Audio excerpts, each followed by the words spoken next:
નમસ્કાર દોસ્તો, welcome back to સફર એન્ડ સ્વાદ. હું છું તમારો દોસ્ત દિનેશ ગજ્જર. હું તમને લઈ જાઉં છું એક એવા 460 વર્ષથી પણ જૂનું એવા ઐતિહાસિક મંદિર. તે અમદાવાદના જમાલપુર વિસ્તારમાં આવેલું જગન્નાથ મંદિર છે. આજે આપણે આ મંદિર વિશે થોડી જાણકારી મેળવીશું. હવે આપણે પહોંચી ગયા છીએ મંદિરના મેઇન ગેટની સામે. તો તમે જોઈ રહ્યા છો કે કેવો ભવ્ય ગેટ છે. ગેટની સામે રથયાત્રા માટે જગન્નાથજી, બલભદ્રજી અને તેમની બહેન સુભદ્રાજીનો રથ તૈયાર થઈ રહ્યો છે. હવે રથયાત્રાને ગણતરીના દિવસો જ બાકી રહ્યા છે. અષાઢ સુદ બીજના પાવન દિવસે નીકળતી આ ભવ્ય રથયાત્રામાં લાખો શ્રદ્ધાળુઓ, ગજરાજ, ભજન મંડળીઓ, અખાડાઓ અને વિવિધ સાંસ્કૃતિક ઝાંખીઓ જોડાય છે. ચાલો હવે મંદિરની અંદર જઈએ અને ભગવાન શ્રી જગન્નાથજીના દિવ્ય દર્શન કરીએ. જય રણછોડ માખણ ચોર, જય જગન્નાથ. આ મંદિરનો ઇતિહાસ આશરે 460 વર્ષ જૂનો છે. કહેવાય છે કે હનુમાનદાસજી નામના સાધુ યાત્રા દરમિયાન અહીં આવ્યા હતા. તેમણે અહીં સ્વયંભૂ પ્રગટ થયેલા હનુમાનજીની મૂર્તિની પ્રાણ પ્રતિષ્ઠા કરાવી હતી, જે પછીથી આ સ્થળ શ્રી જગન્નાથજી મંદિર તરીકે વિકસ્યું છે. આ છે મંદિરના વિશાળ અને સુંદર પરિસરના દૃશ્યો. અહીં દર વર્ષે જેઠ સુદ પૂર્ણિમાના દિવસે ભવ્ય જળયાત્રા યોજાય છે, જેમાં હજારો ભક્તો ભાગ લે છે. મંદિર તરફથી ભક્તોને મફત છાશનો પ્રસાદ આપવામાં આવે છે. આ છાશ મંદિરની વિશાળ ગૌશાળામાં આશરે 1500થી 1600 ગાયોના દૂધમાંથી તૈયાર કરવામાં આવે છે. આ દૂધ ભગવાનના ભોગ તેમજ ભક્તોના પ્રસાદ માટે ઉપયોગમાં લેવાય છે. ચાલો હવે આપણા બૂટ ચંપલ ઉતારીને મંદિર તરફ આગળ વધીએ. જો તમે અહીં દર્શન કરવા માટે આવવાનું આયોજન કરો છો તો સવાર અને સાંજના સમયે આવજો, કારણ કે બપોરે 1થી 3 વાગ્યા સુધી મંદિર દર્શન માટે બંધ રહે છે. અમદાવાદની પ્રસિદ્ધ રથયાત્રાની શરૂઆત મહંત શ્રી નરસિંહદાસજી સ્વામીએ ઈસવીસન 1878માં કરી હતી અને ઈસવીસન 1879થી ભગવાનનું મોસાળ સરસપુર લઈ જવાની પરંપરા શરૂ થઈ. ભગવાન શ્રી જગન્નાથજીના રથને નંદી ઘોષ, બલભદ્રજીના રથને તલધ્વજ અને બહેન સુભદ્રાજીના રથને દર્પદલન એટલે કલ્પધ્વજ તરીકે ઓળખવામાં આવે છે. હવે આપણે મંદિરની પવિત્ર સીડીઓને નમન કરીને ઉપર જઈશું.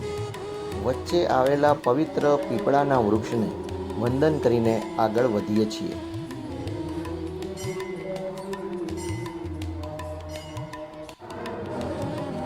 મંદિરમાં પ્રવેશતા જ મહંત શ્રી નરસિંહદાસજીના દર્શન થાય છે અને આગળ ભગવાનના વાહન ગરુડજીના દિવ્ય દર્શન થાય છે. મંદિરના ઘુમ્મટ પર ભગવાન શ્રી કૃષ્ણની સુંદર રાસલીલાના અદ્ભુત શિલ્પો અને ચિત્રો જોવા મળે છે.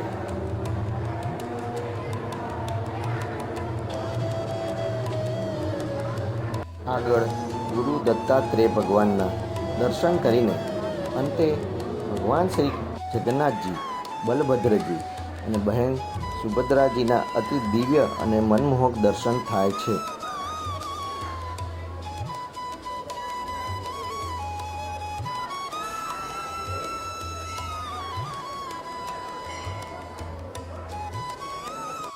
ત્યારબાદ શ્રી નરસિંહ ભગવાન, શ્રી રણછોડરાયજી અને તિરુપતિ બાલાજીના દર્શન કરીએ છીએ. ઉપરના માળે રામ દરબાર, શ્રી દ્વારકાધીશ, શ્રી રણછોડરાય મહારાજ, માતા લક્ષ્મીજી અને સ્વયંભૂ હનુમાનજીના દર્શન થાય છે.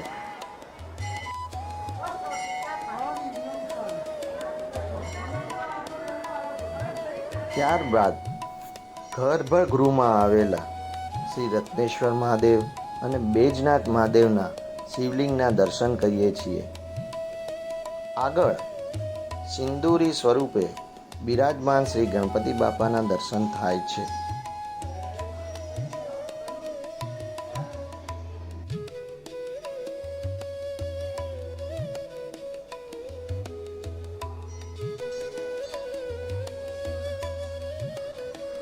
અહીં મંદિરના મહંત પૂજ્ય શ્રી દિલીપદાસજી મહારાજ ભક્તોને આશીર્વાદ આપે છે. રથયાત્રા દરમિયાન પ્રસાદ તરીકે વહેંચવા માટે ભક્તો દ્વારા અર્પણ કરાયેલા મગ તથા અન્ય પ્રસાદી સામગ્રી અહીં સંગ્રહ કરવામાં આવે છે. મહંતશ્રીની પરવાનગી લઈને અમે આ સ્થળનું શૂટિંગ કરીએ છીએ અને ગુરુ શિષ્ય પરંપરાના દર્શન કરીએ છીએ.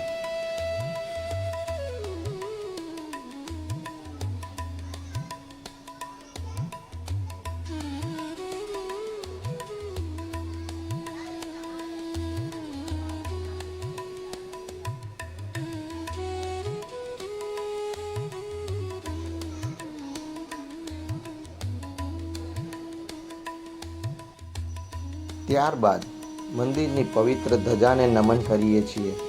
રથયાત્રાને ધ્યાનમાં રાખીને સમગ્ર મંદિર રંગબેરંગી લાઇટોથી ખૂબ જ સુંદર રીતે શણગારવામાં આવે. હવે આપણે મંદિર પરિસરની ગૌશાળામાં જઈ ગાય માતાને ઘાસ ખવડાવીએ છીએ અને તેમના આશીર્વાદ પ્રાપ્ત કરીએ છીએ.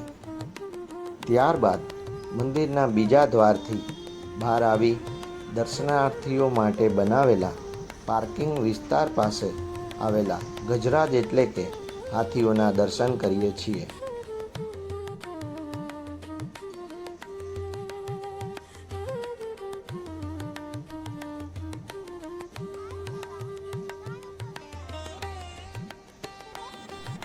અમે તેમને ઘાસ અને ગોળ ખવડાવી તેમના આશીર્વાદ મેળવીએ છીએ. આ દિવ્ય અનુભવ અમારી સમગ્ર યાત્રાને વધુ યાદગાર બનાવી દે છે.